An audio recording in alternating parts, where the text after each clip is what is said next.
Hello friends. अब हम लोग सितंबर 26 के आरटीपी के क्वेश्चंस करने बैठे हैं दोस्तों, कॉस्ट के। और एकदम रेलेवेंट रखेंगे डिस्कशन को दोस्तों, जो जो पॉइंट इंपॉर्टेंट होंगे उसी को डिस्कस करेंगे क्वेश्चंस में।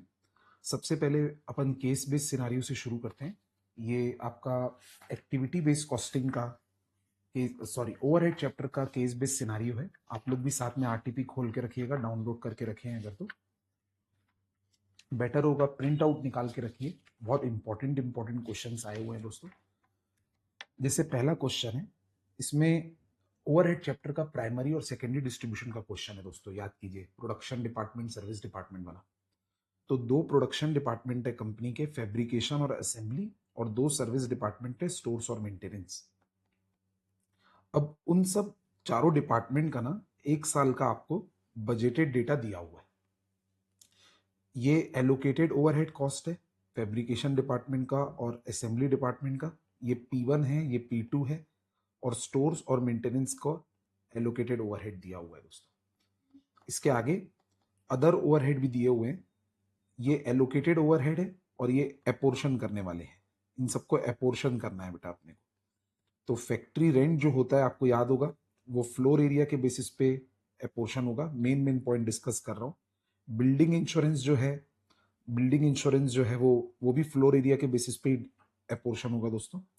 बिल्डिंग इंश्योरेंस जो है वो भी फ्लोर एरिया के बेसिस पे एपोर्शन होगा। प्लांट इंश्योरेंस जो है वो प्लांट वैल्यू के बेसिस पे एपोर्शन होगा। ये प्लांट वैल्यू दी हुई है दोस्तों आपको। मेन कॉन्सेप्चुअल रिवीजन है ये। डेप्रिसिएशन ऑफ मशीन, ये जो फिगर दिया हुआ है ये भी प्लांट वैल्यू के बेसिस पे एपोर्शन होगा। और उसके बाद कैंटीन सब्सिडी, ये आपका नंबर ऑफ एम्प्लॉइज दिए हुए हैं उसके बेसिस पे एपोर्शन होगा। तो एक प्रकार से अभी तक सोचिए कितने खर्चे हो गए। ये 1, 2, 3, 4 और 5, और ऊपर से ये जो दिए हुए थे एलोकेटेड, ये तो आएंगे ही आएंगे। इसके अलावा आपको और डेटा क्या दिया हुआ है देखना। एक ये डायरेक्ट कॉस्ट दिया हुआ है दोस्तों, वेरी इंपॉर्टेंट है ना। डायरेक्ट कॉस्ट फैब्रिकेशन और असेंबली यानी दोनों प्रोडक्शन डिपार्टमेंट का दिया हुआ है। ये डेटा बेटा यूजलेस है। आपको याद होगा, जो प्रोडक्शन डिपार्टमेंट होता है उसके डायरेक्ट मटेरियल और डायरेक्ट लेबर को नहीं लेते हैं। और अगर सर्विस डिपार्टमेंट का डायरेक्ट मटेरियल और डायरेक्ट लेबर दिया होता तो उसको अपन जरूर लेते। बस ये बेसिस पर आपको एक प्रकार से अब क्वेश्चंस पूछे जाएंगे। तो पहला क्वेश्चन है, total overhead allocated from stores department to production department. ये सेकेंडरी डिस्ट्रीब्यूशन के ऊपर क्वेश्चन हो गया। एक बार पूरा क्वेश्चन रीड करते हैं। ये स्टोर रिक्विजिशन क्यों दिए हुए हैं, गैस करो बेटा। स्टोर रिक्विजिशन इसलिए दिए हैं क्योंकि सेकेंडरी डिस्ट्रीब्यूशन करने के टाइम पे आप स्टोर्स के खर्चे को प्रोडक्शन डिपार्टमेंट में इस बेसिस पे डिवाइड करेंगे। स्टोर्स के खर्चे को प्रोडक्शन डिपार्टमेंट में स्टोर्स रिक्विजिशन के बेसिस पे डिवाइड करेंगे। और मेंटेनेंस आवर्स इसलिए दिए हुए हैं क्योंकि ये जो आखिरी डिपार्टमेंट है मेंटेनेंस, इसका खर्चा जब प्रोडक्शन डिपार्टमेंट में जाएगा फैब्रिकेशन और असेंबली में, तो वो मेंटेनेंस आवर्स के रेशियो में जाएगा बेटा।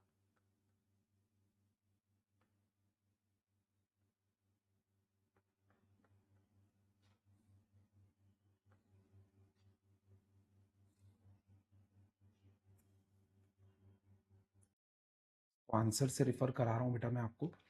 सबसे पहले देखो, प्राइमरी डिस्ट्रीब्यूशन करने के लिए जो ओवरहेड एलोकेटेड वाला फिगर दिया हुआ था, क्वेश्चन से मिलाइएगा एलोकेटेड वाला, तो वो एज इट इज लिया गया है। उसके बाद डायरेक्ट कॉस्ट जो है वो यूजलेस है, ये नहीं लेना चाहिए, हाँ इसको इग्नोर करेंगे। और उसके बाद फैक्ट्री रेंट एरिया के बेसिस पे, बिल्डिंग इंश्योरेंस एरिया के बेसिस पे, प्लांट इंश्योरेंस वैल्यू के बेसिस पे, डेप्रिसिएशन वैल्यू के बेसिस पे, और कैंटीन सब्सिडी एम्प्लॉइज के बेसिस पे बढ़ गया।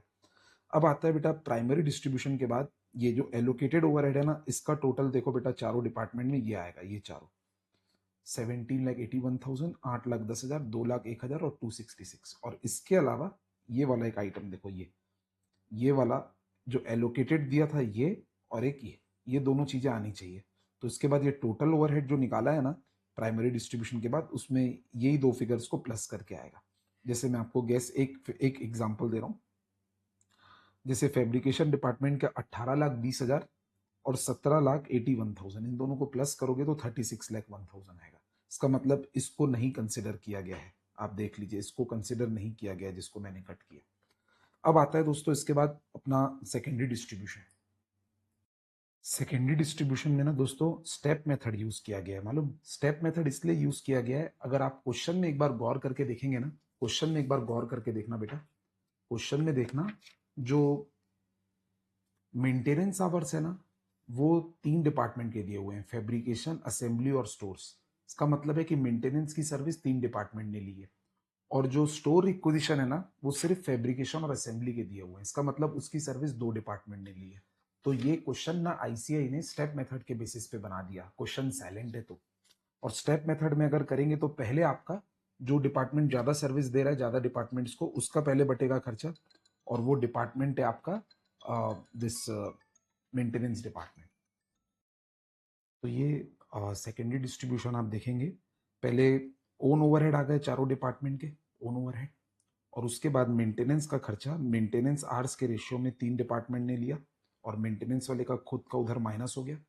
और स्टोर्स डिपार्टमेंट का खर्चा, स्टोर्स डिपार्टमेंट का खर्चा अब बढ़कर इतना प्लस इतना ये हो गया, और स्टोर्स डिपार्टमेंट का खर्चा नंबर ऑफ स्टोर इक्विजिशन के बेसिस पे इनके बीच में बढ़ गया। अब अपन को एब्जॉर्प्शन रेट निकालना है दोस्तों, जो 2 प्रोडक्शन डिपार्टमेंट है, फैब्रिकेशन और असेंबली। एब्जॉर्प्शन रेट के लिए आप डेटा देखो बेटा क्वेश्चन का, आपको फैब्रिकेशन और असेंबली डिपार्टमेंट का ना आवर्स दिया हुआ है। फैब्रिकेशन डिपार्टमेंट का मशीन आवर्स ज़्यादा है, तो इसीलिए वो मशीन इंटेंसिव डिपार्टमेंट है, और असेंबली डिपार्टमेंट का लेबर आवर्स ज़्यादा है, इसलिए वो उसका लेबर इंटेंसिव है।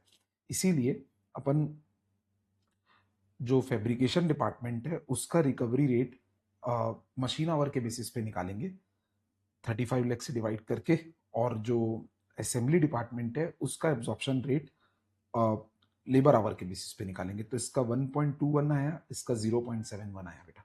आगे बढ़ते हैं, और जो क्वेश्चन में एक डेटा दिया हुआ है कि कंपनी ने एक स्पेशल जॉब परफॉर्म किया है, जॉब नंबर 101, उसका मटेरियल कॉस्ट दे दिया है, उसका लेबर कॉस्ट भी दे दिया है, बस मल्टीप्लाई करके आ जाएगा। और अब असेंबली डिपार्टमेंट और असेंबली डिपार्टमेंट और फैब्रिकेशन डिपार्टमेंट में कितने कितने आवर्स उसने स्पेंड किए वो दिया है।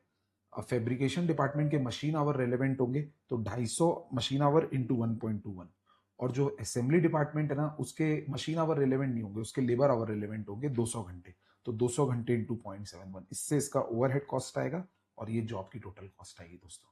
तो ये पहला एमसीक्यू है दोस्तों, पूरा का पूरा बहुत बढ़िया क्वेश्चन है। चलिए दोस्तों नेक्स्ट क्वेश्चन डिस्कस करते हैं। अगला क्वेश्चन एक्टिविटी बेस्ड कॉस्टिंग का है। मैं क्वेश्चन एक बार दिखाऊंगा बेटा, फिर आप क्वेश्चन अपनी बुक में ही रखना, फिर मैं आंसर से समझाऊंगा आपको। कंपनी का नाम है न्यूट्रिशन क्रंच प्राइवेट लिमिटेड। ये मेन बात करते हैं दोस्तों, ये 3 प्रोडक्ट बनाती है, अल्फा बीटा गामा। तो ये 3 प्रोडक्ट की कॉस्ट निकालना है अपने को बेटा अल्टीमेटली। और अभी कंपनी कन्वेंशनल सिस्टम यूज करती है, जिसको आगे जाके वो एक्टिविटी बेस्ड कॉस्टिंग सिस्टम में शिफ्ट करेगी। पूरी बातें वही वही रिपीट रहती है बेटा। और following data has been compiled for analysis of 1 month. अब देखो दोस्तों, जो इनके खर्चे हैं ना वो पर मंथ किस किस जगह पे लगते हैं, ध्यान देना। इंस्पेक्शन कॉस्ट पे 84,000 खर्चा आता है, मशीन रिपेयर और मेंटेनेंस पे 156, मोल्ड और डाई का कॉस्ट है 14,500, और सेलिंग ओवरहेड है 1,80,000। तो ये 4 टाइप के ओवरहेड है दोस्तों इनके। अब प्रोडक्ट का नाम है अल्फा बीटा और गामा। प्रोडक्ट के प्राइम कॉस्ट पर यूनिट दी हुई है 14, 10 और 9, सेलिंग प्राइस दी हुई है 22, 16 और 13। इसके आगे यूनिट्स पर production run, production run word का मतलब होता है बैच, ठीक है। तो एक बैच में कितने यूनिट बनते हैं, तो इसके 2440 बनते हैं, इसके 3020 बनते हैं, इसके 20 बनते हैं। बट एक चीज नोटिस करो कि हर बैच में कितने यूनिट डिफेक्टिव हो जाते हैं, तो इस 2440 में से 40 डिफेक्टिव हो जाते हैं, 3020 में से 20 डिफेक्टिव हो जाते हैं, और 3220 में से 20 डिफेक्टिव हो जाते हैं। तो गुड यूनिट्स कितने बनते हैं, गुड यूनिट बनते हैं 2400, 3000 और 3200 एक एक बैच में, ठीक है। अगला डेटा देखो, एक बैच में कितने घंटे इंस्पेक्शन होता है, तो एक बैच में 2 घंटा, 5 घंटा और 3 घंटा इंस्पेक्शन होता है। इससे अपने टोटल इंस्पेक्शंस आएंगे। और एक बैच में कितना मोल्डिंग कॉस्ट लगता है एक बैच में, तो 300, 400 और 350। और एक बैच में कितने मशीन आवर लगते हैं, 25, 15 और 35। और सबसे मुद्दे की बात दोस्तों, कितने बैच होते हैं ये क्लियरली नहीं लिखा है, पर ये इस डेटा से आ जाएगा बेटा, ये वाले डेटा से। ये जो डेटा है ना, ये डेटा आपको बताने वाला है, ये डेटा आपको बताने वाला है दिस 24,000 यूनिट महीने में बिके हैं। तो बेटा बिकते तो गुड यूनिट्स ही हैं, तो 2400 यूनिट एक बैच में बनते हैं और बिके अगर 24,000 यूनिट्स हैं, तो इससे समझ में आता है कि इसकी 10 बैच हुई है। और इसके 3000 यूनिट बनते हैं एक बैच में और बिके 60,000 है, तो इससे समझ में आता है 20 बैचेस बने थे। और इसमें 3200 और 32,000 को देखोगे तो 10 बैचेस, तो नंबर ऑफ बैच आ गया बेटा सबसे। अब आगे बढ़ते हैं। Company follows just in time, ये कोई काम की चीज नहीं है।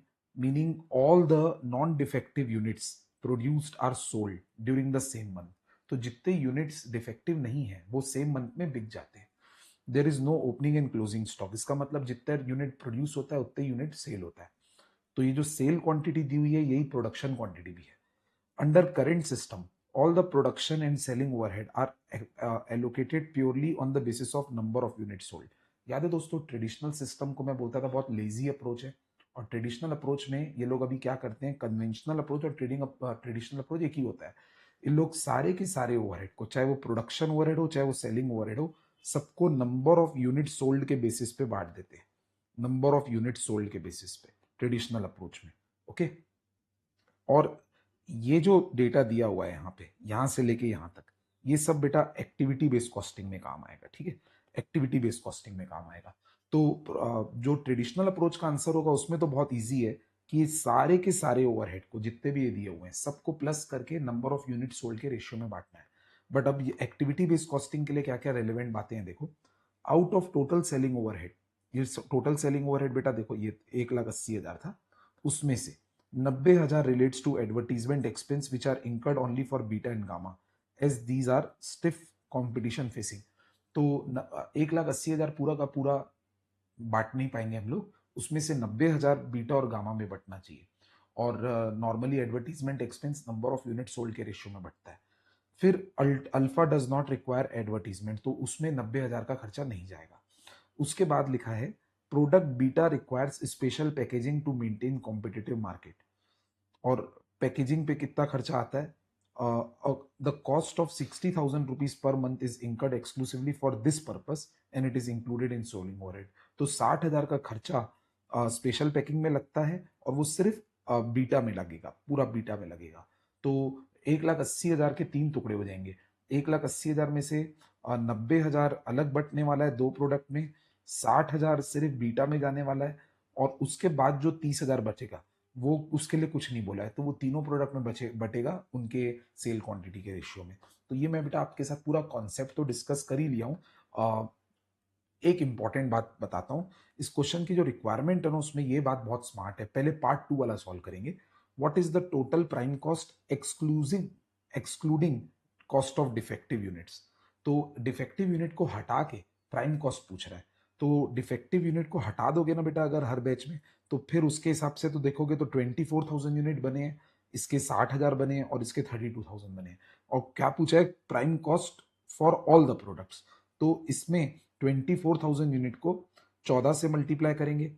इसको कैलकुलेटर में करते जाना बेटा, 24,000 इंटू 10 14, 24,000 इंटू 14 करो, 24,000 इंटू 14, ये 3,36,000 आ रहा है एक। दूसरा वाला 60,000 इंटू 10 रुपए करो, 6 लाख आएगा एक और, 6 लाख। और आखिरी वाला 32,000 इंटू 9, 32,000 इंटू 9 किया बेटा मैं, तो ये आ रहा है 2,88,000। तो ये तीनों को सम करके देखो, क्वेश्चन पूछ रहा है डिफेक्टिव यूनिट को हटा के बाकी का प्राइम कॉस्ट बताओ। तो 336 प्लस 600 प्लस 288, ये आपका प्राइम कॉस्ट आ रहा है 1224। तो 1224 ये आपका प्राइम कॉस्ट होगा। और सबसे important, what is the combined gross margin. तो इसके लिए क्या किया गया है दोस्तों, इंस्टीट्यूट की तरफ से ग्रॉस मार्जिन का मतलब निकाला गया है sales minus prime cost, sales minus prime cost, और इसका फॉर्मूला क्या लगाया गया है, sales of good units, sales of good units, good units minus prime cost of good units लिया गया बेटा, sales of good units minus prime cost of good units, इससे आपका ग्रॉस मार्जिन आएगा। और जो डिफेक्टिव यूनिट्स का नुकसान है ना बेटा, उसको सजेस्टेड आंसर में ना ओवरहेड में ले लिया गया है। तो ग्रॉस मार्जिन में ना सेल्स माइनस प्राइम कॉस्ट किया गया है, और सेल्स गुड यूनिट्स की ली गई है, और प्राइम कॉस्ट भी गुड यूनिट्स का लिया गया है, और जो डिफेक्टिव यूनिट्स की प्राइम कॉस्ट है ना, उसको ओवरहेड मान लिया गया है। मैं आपको आंसर से दिखा देता हूं, एक मिनट रुक जाएंगे।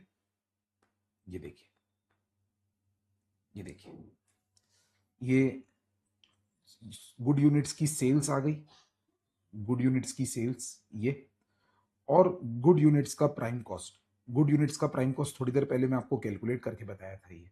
तो इसको ग्रॉस मार्जिन माना गया बेटा। और डिफेक्टिव यूनिट्स की कॉस्ट कैसे आई है, जैसे 5600 कैसे आया है, आप नोटिस करो 5600 कैसे आया है। एक बैच में 40 यूनिट खराब होते थे और बैच थे 10, तो 400 यूनिट खराब हुए होंगे, तो 400 यूनिट की प्राइम कॉस्ट 14 है। तो डिफेक्टिव यूनिट्स कैसे आए, total defective units quantity into prime cost per unit, into prime cost per unit, ये अलग से लिया गया, इसको ग्रॉस मार्जिन में कंसिडर नहीं करेंगे।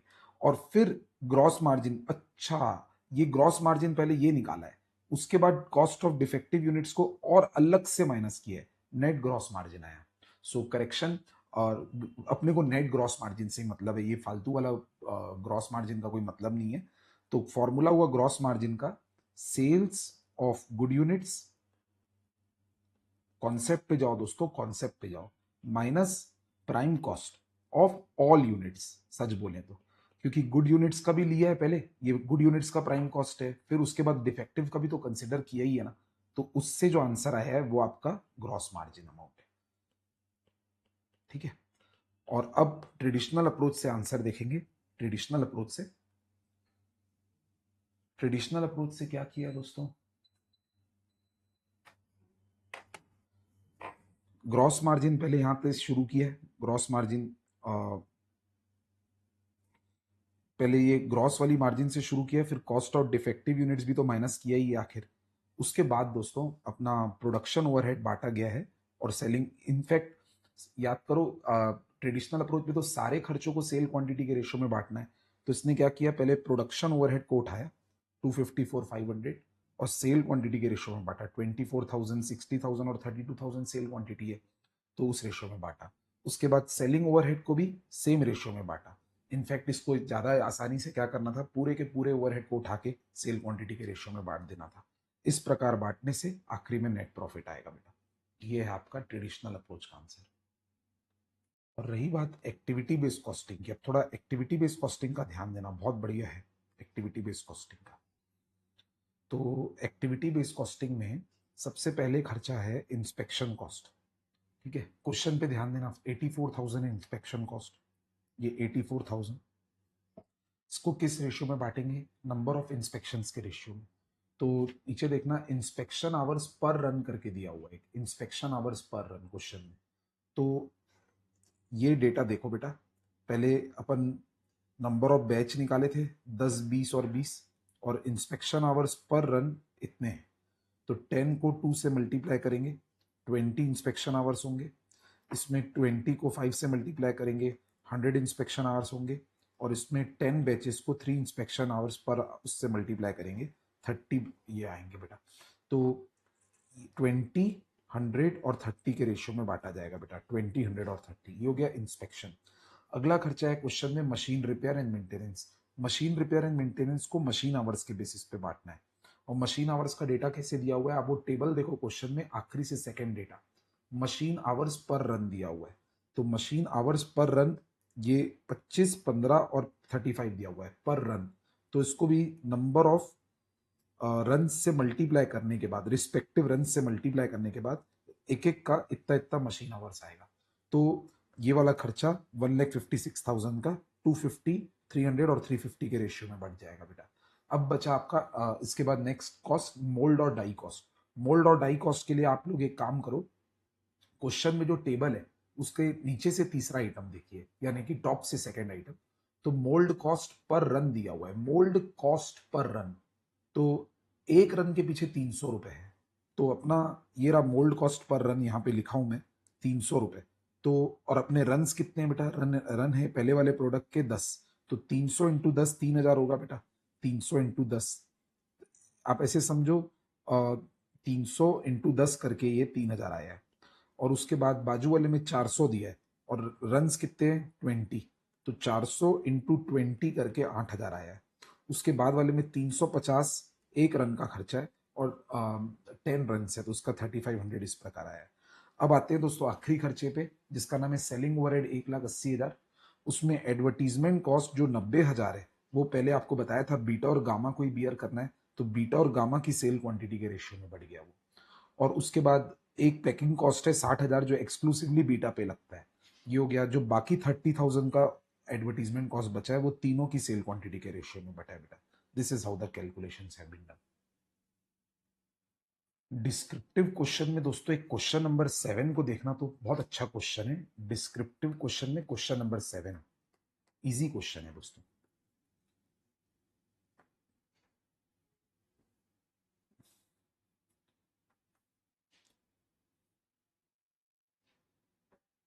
ये क्वेश्चन दोस्तों, following expenditure are incurred by Aditya limited for the month of March 2008। Question की रिक्वायरमेंट देखो, अपने को सिर्फ डायरेक्ट एक्सपेंस को मार्क करना है। सिर्फ इन सब खर्चों में से जो डायरेक्ट एक्सपेंस है, जो कॉस्ट शीट में डायरेक्ट एक्सपेंस माने जाते हैं, उसको मार्क करना है, बाकी यूजलेस है। तो पावर एंड फ्यूल बेटा डायरेक्ट एक्सपेंस होता है, इसको लेंगे। Wages paid to factory worker तो डायरेक्ट लेबर होता है, उसको इग्नोर करेंगे। जॉब वर्कर जो को जो पेमेंट देते हैं वो भी डायरेक्ट एक्सपेंस होता है। रॉयल्टी जो पे करते हैं वो भी डायरेक्ट एक्सपेंस होता है। Fees paid to technician hired for the job, तो ये भी एक स्पेसिफिक जॉब का खर्चा है टेक्नीशियन को, तो ये भी ना दोस्तों डायरेक्ट एक्सपेंस की कैटेगरी में आएगा बेटा। जो टेक्नीशियन है वो स्पेशल इसी जॉब के लिए काम कर रहा है, तो इसको भी डायरेक्ट एक्सपेंस में लेंगे। एडमिन ओवरहेड को नहीं लेंगे, कमीशन को नहीं लेंगे। तो कुल मिला के मैं जो 4 खर्चे को सर्कल कर रहा हूं और टिक किया हूं, ये चीज डायरेक्ट एक्सपेंस में आएगी, बाकी नहीं आएगी। That's the question my dear friends. 2 minute में दोस्तों मैं आपके साथ एक कॉस्ट शीट का भी क्वेश्चन डिस्कस करता हूँ। क्वेश्चन नंबर 8, पूरे 1 पीरियड की कॉस्ट शीट बनानी है और इसमें सभी आइटम्स का ट्रीटमेंट में डिस्कस कर रहा हूँ। कुल मिला के 4 आइटम्स बहुत इंपॉर्टेंट है, ध्यान देना बेटा।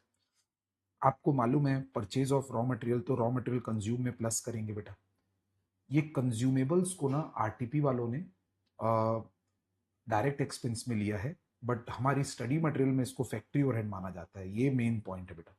तो स्टडी मटेरियल कंज्यूमेबल मटेरियल को एफओएच में लेती है। मैं आपको रिकमेंड करूंगा कि आप इसको एफओएच में ही लीजिए। इस आरटीपी में डायरेक्ट एक्सपेंस में ले लिया, जो कि गलत है मेरे हिसाब से दोस्तों। डायरेक्ट वेज आप जानते हो बेटा, डायरेक्ट लेबर कॉस्ट है। Carriage inward raw material cost में प्लस होता है। Wages paid to foreman and store keeper factory overhead होता है। Other indirect wages to factory overhead, ये भी फैक्ट्री ओवरहेड होता है, ये क्यूआरएपी में आता है, research and development. Salary paid to accountant AOH general होता है। एम्प्लॉयर्स कॉन्ट्रीब्यूशन टू ईएसआई, ये बेटा आपका डायरेक्ट वेजेस होता है। कॉस्ट ऑफ पावर फ्यूल आपका डायरेक्ट एक्सपेंस होता है। Production planning office expense, study mate में पढ़े थे अपन अपनी क्लास में ये पॉइंट, ये क्यूआरएपी का ए होता है, administrative overhead related to production. Salary to delivery staff selling and distribution overhead में आएगा, खास करके डिस्ट्रीब्यूशन ओवरहेड में। इनकम टैक्स असेसमेंट का खर्चा नहीं लेना है दोस्तों, कॉस्ट शीट का पार्ट नहीं होता ये। और ये जो तीनों आइटम है ये वाले, ये एओएच जनरल होते हैं दोस्तों। और factory maintenance and repair FOH होता है। Depreciation of plant and machinery भी एफओएच होता है। क्वालिटी कंट्रोल कॉस्ट क्यूआरएपी का क्यू होता है। ऑफिस रेंट आपका एओएच जनरल होता है। Insurance of finish goods, warehouse word की वजह से दोस्तों, वेयर हाउस वर्ड की जगह से वजह से ये सेलिंग एंड डिस्ट्रीब्यूशन ओवरहेड का पार्ट है, to be more precise distribution overhead. तो एक ये पॉइंट न्यू है, एक एक ये पॉइंट न्यू है, ठीक है। और इसके बाद पैकिंग मटेरियल को अगर आप सेकेंडरी पैकिंग मानेंगे तो ये डिस्ट्रीब्यूशन ओवरहेड में जाएगा, और अगर प्राइमरी पैकिंग मानेंगे तो क्यूआरएपी का पी रहेगा। तो अजम्पशन लिख के आना बेटा, इस आंसर में इन्होंने इसको सेकेंडरी पैकिंग माना है, तभी डिस्ट्रीब्यूशन ओवरहेड का पार्ट है। Donation to national relief fund, ये भी एक न्यू पॉइंट है आपके लिए, इसको भी इग्नोर करना है, इग्नोर, ये नहीं आता। इनकम टैक्स भी इग्नोर करना है, नहीं आता बेटा। इग्नोर करना है। वैल्यू ऑफ सेल्स आखिरी में लिख देंगे। इसके बाद रॉ मटेरियल का ओपनिंग WIP ये सबका डेटा दिया हुआ है। फिर 2000 डिफेक्टिव यूनिट्स थे जो कि प्रोड्यूस हुए थे, बट उसकी कॉस्ट नहीं दी हुई है, और उसका रेक्टिफिकेशन कॉस्ट नहीं दिया हुआ है, उसकी रिकवरी भी नहीं दी हुई है, इग्नोर करेंगे। एबनॉर्मल लॉस 4,60,000 का हो गया और उसका 40,000 अपने को मिल गया, तो नेट एबनॉर्मल लॉस 4,20,000 का हुआ। बट इंपॉर्टेंट पॉइंट क्या है? इंपॉर्टेंट पॉइंट ये है कि इसको भी इग्नोर करना है, कॉस्ट शीट में नहीं आएगा। This is the main point my dear friends. बस, तो ये आपका कॉस्ट शीट का क्वेश्चन आप पाउच कर सकते हो। मैं सब पॉइंट का ट्रीटमेंट बता दिया बेटा। हेलो फ्रेंड्स, अभी अपन स्टैंडर्ड कॉस्टिंग और बजटरी कंट्रोल का एक क्वेश्चन डिस्कस करेंगे। ऐसा क्वेश्चन बनाया इंस्टीट्यूट में जिसमें बजटरी कंट्रोल के प्रोडक्शन बजट और रॉ मटेरियल परचेज बजट भी कवर हो जाएगा, और स्टैंडर्ड कॉस्टिंग का सारे वेरिएंस मटेरियल और लेबर के भी कवर हो जाएंगे। तो आखिरी में ये 14th क्वेश्चन की बात कर रहा हूँ, आप अपनी RTP में खोल के रखिएगा दोस्तों प्लीज़। आपके पास क्वेश्चन हाथ में होना बहुत ज़रूरी है, नहीं तो ये समझ नहीं आएगा दोस्तों। और बहुत सारा डेटा है, आप आखिरी में पढ़ो। एक अपने को मंथली प्रोडक्शन बजट बनाना है, एक monthly raw material purchase consumption budget बनाना है, एक फर्स्ट क्वार्टर का परचेज बजट बनाना है, परचेज बजट, और उसके बाद वेरिएंस का क्वेश्चन है। आइए दोस्तों एक एक पार्ट को सॉल्व करने की कोशिश करते हैं। पहले फुल स्पीड में क्वेश्चन पढ़ूंगा बेटा। ABC manufacturing is a medium size manufacturing company engaged in production of single product. In the recent month the company has inflation in experienced fluctuation in demand. ये पूरा पैराग्राफ यूजलेस है first वाला। In order to ensure better cost control वगैरह वगैरह, management has decided to implement budgeting and standard costing. उसके बाद ये वाला फिगर भी पूरा पैराग्राफ यूजलेस है दोस्तों। इसके बाद आते हैं, you are provided with following data for first 6 months of year 2025। तो जनवरी से लेके जून तक फर्स्ट 6 months का डेटा दिया हुआ है। सेल क्वांटिटी दी हुई है बेटा, देखो हर महीने की, ठीक है। फिर लिखा है company follows a policy of maintaining finished goods stock equal to 25% of following months sale quantity. तो अगले महीने की सेल क्वांटिटी का 25% क्लोजिंग स्टॉक इस महीने रहेगा। And the opening stock of finished goods as on 1 January 2025 is 3,000 units. इतने data से ना दोस्तों अपना प्रोडक्शन बजट बन सकता है, जो कि पहला पार्ट पूछा है क्वेश्चन में। ये पार्ट पूछा है, देखो मंथली प्रोडक्शन बजट बनाना है जनवरी से लेके मार्च तक। क्वेश्चन अपने हाथ में रखना दोस्तों, मैं आंसर से समझाऊंगा आपको। ये देखिए, production budget of January to March. सबसे पहले बेटा अपने को जनवरी टू मार्च का मेन पूछा है, तो इस पे फोकस करो। फॉर्मूला लगेगा sales plus closing stock minus opening stock is equal to production quantity. Okay, तो अब क्वेश्चन से डेटा देख रहा हूँ मैं, आप भी देखिए 14th क्वेश्चन का। मेरे पास भी क्वेश्चन खुला हुआ है। तो तीनों महीने की सेल क्वांटिटी पहले लिखेंगे, 12,000, 13,500 और 15,000। अब क्लोजिंग स्टॉक निकालना है, तो जनवरी का क्लोजिंग स्टॉक क्या होगा? जनवरी का क्लोजिंग स्टॉक होगा फेबररी की सेल्स का 25%। फेबररी का क्लोजिंग स्टॉक क्या होगा? मार्च की सेल्स का 25%। और मार्च का क्लोजिंग स्टॉक क्या होगा? अप्रैल की सेल्स का 25%। ओके, अब माइनस क्या करना है? Opening stock. तो 1 जनवरी का ओपनिंग स्टॉक आप देखिए 3,000 क्वेश्चन में ही दिया हुआ था। और ये जो जैन का क्लोजिंग स्टॉक है यही फैब का ओपनिंग स्टॉक बनेगा, फैब का क्लोजिंग स्टॉक मार्च का ओपनिंग स्टॉक बनेगा। ओके दोस्तों, तो इस प्रकार ये तीनों फिगर माइनस होंगे, और इसके आने के बाद दोस्तों आपका तीनों महीने का प्रोडक्शन आ जाएगा, तीनों महीने का, जनवरी फरवरी मार्च। एक अप्रैल का भी साइमल्टेनियसली एक्स्ट्रा इसलिए निकाल के रखें, आपको थोड़ी देर बाद समझ में आ जाएगा। ये पूछा फर्स्ट पार्ट में सिर्फ जनवरी फरवरी मार्च का था, तो ये तीनों का प्रोडक्शन क्वांटिटी आ गया। अगर अपन को क्वेश्चन पूछे कि पूरे फर्स्ट क्वार्टर का बताओ तो कितना होगा, ये क्वेश्चन में लिखा है मंथली प्रोडक्शन बनाओ, तो कल को सिर्फ क्वार्टर 1 का बनाना होगा। तो ये तीनों जो फिगर्स है 12,375, 137,875 और ये, इन तीनों को सम करके 41,625 आएगा। अप्रैल का पूछा नहीं है अभी, फिलहाल के लिए नहीं भी बनाते ना अप्रैल तो भी चल जाता, बट ये आगे काम आएगा इसलिए बना के रखे हैं दोस्तों। अब आइए दोस्तों इस क्वेश्चन को आगे पढ़ेंगे, रॉ मटेरियल के जानकारी लेंगे।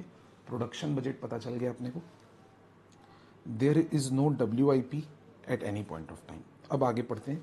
Each unit of finish good requires 2 types of raw material.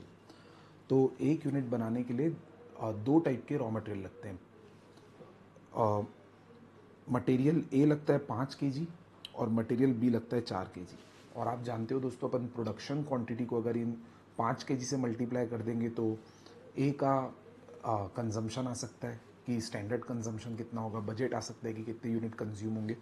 और बी के लिए अपन अगर 4 kg से मल्टीप्लाई करेंगे तो पता चलेगा कि बी की कितनी कंजम्पशन होगी। और उसका रेट 12 रुपीज़ पर केजी और 18 रुपये पर केजी है। ये दोस्तों, ये जो डेटा दिया हुआ है ना, इसको आगे वेरिएंस का भी क्वेश्चन है तो इसको स्टैंडर्ड प्राइस मानेंगे बेटा, स्टैंडर्ड प्राइस। और ये जो 5 kg और 4 kg दिया है ना, इसको छोटा SKU मानेंगे, स्टैंडर्ड क्वांटिटी पर यूनिट। एक यूनिट को बनाने में कितने लगते हैं। ओके, अब आगे देखो।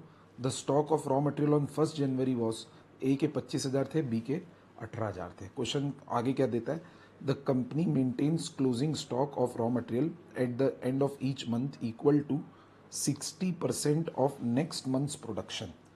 तो ये रॉ मटेरियल हर महीने का कितना क्लोजिंग स्टॉक रहेगा, आंसर है अगले महीने का जितनी रिक्वायरमेंट होगी, जितने अगले महीने की कंजम्पशन रिक्वायरमेंट होगी उसका 60% इस महीने में क्लोजिंग स्टॉक रहेगा। ओके, अब आगे लेबर का डेटा चालू हो गया बेटा, और आगे जाके एक्चुअल मटेरियल कंज्यूम कितना हुआ है उसका है। पर अपन बजट बना रहे हैं तो अपन जितना लगना चाहिए उसका बजट बनाएंगे। क्वेश्चन की रिक्वायरमेंट है monthly raw material consumption quantity निकालो। Monthly raw material consumption quantity, budget है, बजट है मतलब जो लगना चाहिए या लगने की उम्मीद है वो करेंगे। एक्चुअल वाला मत ले लेना बेटा इसमें। और इसमें डेटा देखो कौन सा पूछा है, जनवरी टू अप्रैल। तो जनवरी टू अप्रैल तक का कंजम्पशन बजट बनाना है, तो अप्रैल का कंजम्पशन निकालने के लिए अप्रैल का प्रोडक्शन पता होना चाहिए था, इसीलिए ऊपर अपन अप्रैल का प्रोडक्शन बनाए थे दोस्तों। अब आइए आंसर से वेरीफाई करेंगे। आप लोग क्वेश्चन एक तरफ रखना बेटा और एक तरफ मैं आंसर दिखाऊंगा आपको। ये देखिए, यहाँ तक अपन अभी किए थे और अब रॉ मटेरियल कंजम्पशन बजट निकाल रहे हैं। तो 2 टाइप के रॉ मटेरियल है, एक रॉ मटेरियल ए और एक रॉ मटेरियल बी। ओके, तो अगर अपन बात करें जनवरी की तो 12,375 यूनिट अपन बनाएंगे। कब, जनवरी में। तो 12,375 इंटू ए में लगेंगे 5 kg, ये 12,375 इंटू 5 करके इतना आया, और बी के लगेंगे 4 kg, तो 12,375 इंटू 4, इतने इतने यूनिट कंज्यूम होने की उम्मीद है, यूनिट कंज्यूम होने की ज़रूरत है। फरवरी का प्रोडक्शन है 13,875, तो 13,875 इंटू 5 और इंटू 4, मतलब जो भी रिस्पेक्टिव मंथ का प्रोडक्शन है उसको अपन ने 5 से मल्टीप्लाई किया और 4 से मल्टीप्लाई किया, 5 से मल्टीप्लाई किया, 4 से मल्टीप्लाई किया। और अप्रैल का प्रोडक्शन 16,625 है तो उसको 5 और 4 से मल्टीप्लाई किया। तो इतने यूनिट कंज्यूम होने की उम्मीद है, बजट है अपना रॉ मटेरियल का। इसके बाद एक और पार्ट क्या पूछा है क्वेश्चन में, आप क्वेश्चन पे ध्यान देना बेटा। बोल रहा है मटेरियल परचेज क्वांटिटी बजट बनाइए, मटेरियल परचेज क्वांटिटी बजट। फिर से पूछा क्या है, फर्स्ट क्वार्टर का पूछा है। फर्स्ट क्वार्टर मतलब जनवरी फरवरी मार्च। अगर आप चाहें तो जनवरी फरवरी मार्च का एक सिंगल कॉलम बना के भी बना सकते हो, और अगर आप बड़ा दिल रखते हो, थोड़ा टाइम ज़्यादा है, तो जनवरी फरवरी मार्च तीनों महीनों का भी निकाल सकते हैं। इंस्टीट्यूट ने पूरे क्वार्टर का निकाला है दोस्तों, पूरे क्वार्टर का। अब एक बात याद रखो, परचेज कैसे निकलता है परचेज का फॉर्मूला होता है consumption quantity plus closing stock quantity minus opening stock quantity. और अगर अपन पूरे क्वार्टर का एक ही बनाएंगे तो अपने को पूरे क्वार्टर का कंजम्पशन चाहिए पहले, फिर क्वार्टर का क्लोजिंग स्टॉक चाहिए, माइनस ओपनिंग स्टॉक चाहिए 1 जनवरी का। तो पहले क्वार्टर का कंजम्पशन कैसे निकलेगा, आंसर। पहले आप एक टाइप पे एक ही मटेरियल की बात करिए, एक टाइम पे एक ही मटेरियल की बात करिए, रॉ मटेरियल एक ही अगर बात करें तो आपका जनवरी फरवरी मार्च का मिलाकर कंजम्पशन देखो इतना होगा 61,875। कैलकुलेटर में करो बेटा, जिस पोर्शन को मैं येलो कर रहा हूँ ना उसको प्लस कर दो आप, ये वाला, सॉरी, ये पोर्शन को आप पहले प्लस करो, ये तीन चीज़ों को। तो 61,875 प्लस 69,375 प्लस 76,875, इतना आपका देखो कंजम्पशन आएगा, ये आएगा 2,08,125, ये फिगर आएगा बेटा, ध्यान देना। ये फिगर आ जाएगा आपका। और फिर कंजम्पशन आ गया, फिर क्लोजिंग स्टॉक चाहिए अपने को। क्लोजिंग स्टॉक का क्या फॉर्मूला बताया, जो नेक्स्ट मंथ की रिक्वायरमेंट है उसका 60%। तो नेक्स्ट मंथ की रिक्वायरमेंट देखो आप 83,125 है, 83,125 का 60% करने से 49,875 आया। और ओपनिंग स्टॉक रॉ मटेरियल का आपके क्वेश्चन में ही दिया हुआ था, आप देखेंगे तो क्वेश्चन में दिया हुआ था ओपनिंग स्टॉक रॉ मटेरियल का। ए का ओपनिंग स्टॉक दिया था 25,000 kg, क्वेश्चन में देखो दिया हुआ है, तो उसको माइनस कर दिया दोस्तों। इस प्रकार आपका कंजम्पशन बजट आया मटेरियल ए का। मटेरियल बी का कैसे आएगा, गैस करो।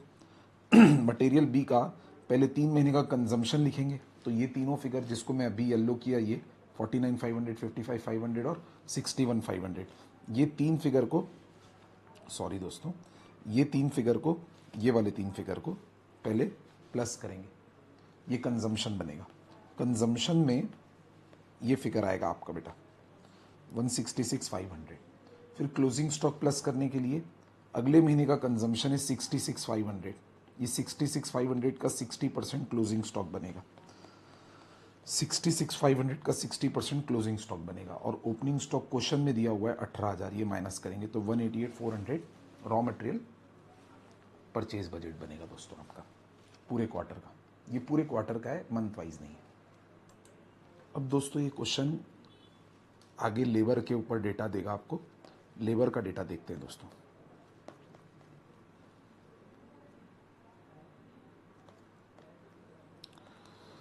Each unit of finish product requires 0.8 labour hours.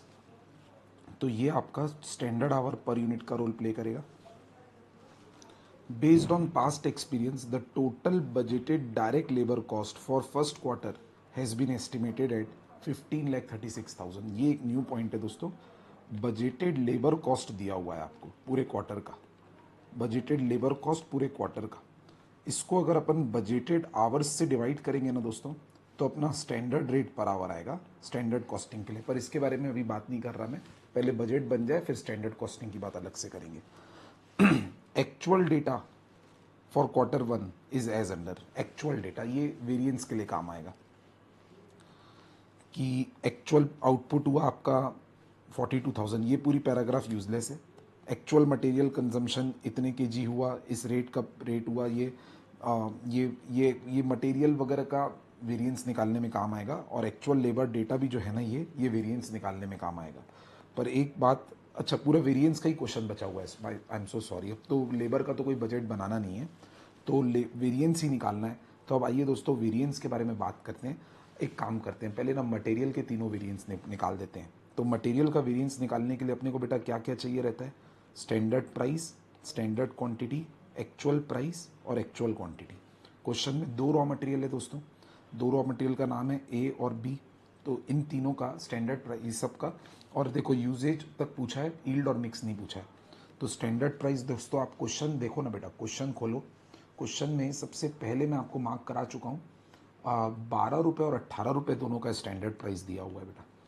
और उसके बाद बचता है स्टैंडर्ड क्वांटिटी।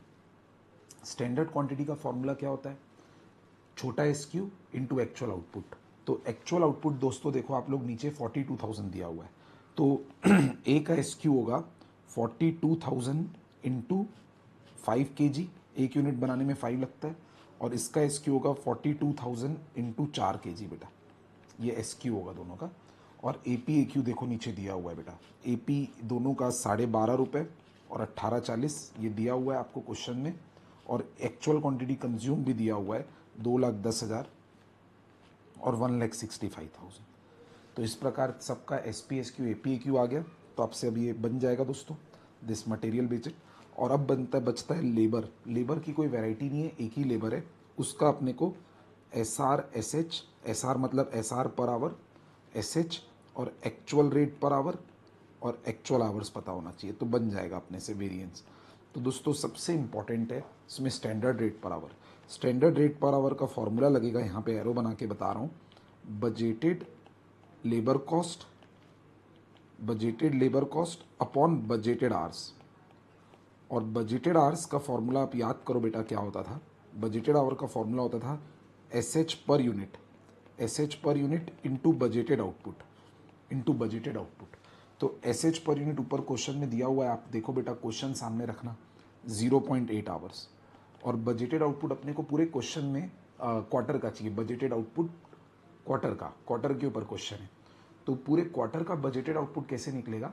वो जो आप प्रोडक्शन बजट बनाए हो ना, उसमें जनवरी फरवरी मार्च तीनों का प्रोडक्शन प्लस कर लो।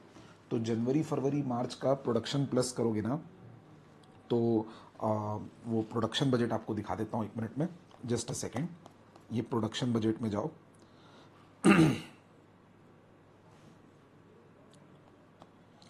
प्रोडक्शन बजट ये बनाए थे बेटा अपन, जनवरी फरवरी मार्च का प्रोडक्शन बजट, ये 12,375 और ये सब। तो 41,625 हमारा तीनों मंथ्स के प्रोडक्शन को प्लस करके आया था। ये हमारा बजटेड प्रोडक्शन था फर्स्ट क्वार्टर का। तो वापस मैं बैक टू आ जाता हूँ बेटा अपने उसमें, जहाँ पे मैं आपको ये लिखवा रहा था।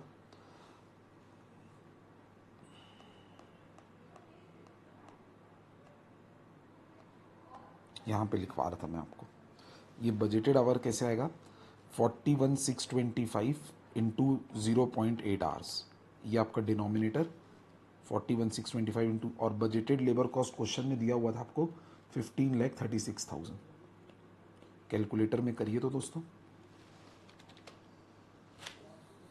41,625 इंटू 0.8, 33,300 डिनोमिनेटर आ रहा है बेटा बजटेड आवर्स का, और 15,36,000 को डिवाइड करो उससे, 46.1261 आ रहा है। तो स्टैंडर्ड रेट 46.1261 आ रहा है बेटा। तो ये अपने यहाँ जो फिल इन द ब्लैंक्स था वो फाइनल कर देते हैं। फिल इन द ब्लैंक्स में यहाँ पे बजटेड आउटपुट 41,625 था, तो आपका 33,300 आपका बजटेड आवर्स आया, और फिर बजटेड लेबर कॉस्ट 15,36,000 से इसको डिवाइड किए, 46.1261 आपका standard rate per our. Standard hours का फॉर्मूला याद है दोस्तों? स्टैंडर्ड आवर का फॉर्मूला होता था, यहाँ लिख रहा हूँ, छोटा वाला एसएच यानी 0.8 per hour into actual output, पूरे क्वार्टर का एक्चुअल आउटपुट। आप देखो पेज नंबर आरटीपी में पेज नंबर 17 में जहाँ क्वेश्चन है वहाँ एक्चुअल प्रोडक्शन लिख के दिया आपको 42,000। तो 42,000 इंटू 0.8 आवर्स, तो 33,600 आपका स्टैंडर्ड आवर्स बनेगा। तो ये एसआर के बाद एसएच भी आ गया 33,600। अब बचा एक्चुअल रेट पर आवर और एक्चुअल आवर, वो आप पेज नंबर 17 के एकदम बॉटम में देखो, क्वेश्चन में ही दिया हुआ है बेटा। तो ये एक्चुअल आवर्स आपके 35,000 दिया हुआ है, और एक्चुअल लेबर कॉस्ट 17,85,000 दिया हुआ है। तो 17,85,000 को 35,000 से डिवाइड कर देना, आपको एक्चुअल रेट पर आवर पता चल जाएगा। आंसर आएगा 51। तो इस प्रकार S R S H A R A H आ गया। अब वेरिएंस निकालना आपसे बन जाएगा दोस्तों। अब दोस्तों इसके अलावा जो भी क्वेश्चन दिए हैं ना, मार्जिनल का दिया है, सर्विस कॉस्टिंग का दिया है, मटेरियल का दिया है, रिको चैप्टर का दिया हुआ है, ये सारे चैप्टर के क्वेश्चन ना बेटा अपने बनाए हुए हैं। यूनिट बैच का दिया हुआ है, सब अपने बनाए हुए हैं, अपनी बुक के क्वेश्चन हैं। तभी मैं इसको आरटीपी में यहाँ पे डिस्कस नहीं कर रहा हूँ। जितनी वेराइटी थी ना न्यू, वो आपके साथ डिस्कस हो गई है। बाकी क्वेश्चन अपने बुक के हैं बेटा बिल्कुल। तो आपकी बुक में कवरेज आ गया होगा उस सब चीज़ों का, तभी मैं यहीं तक आपको आरटीपी दे रहा हूँ बेटा। Thank you.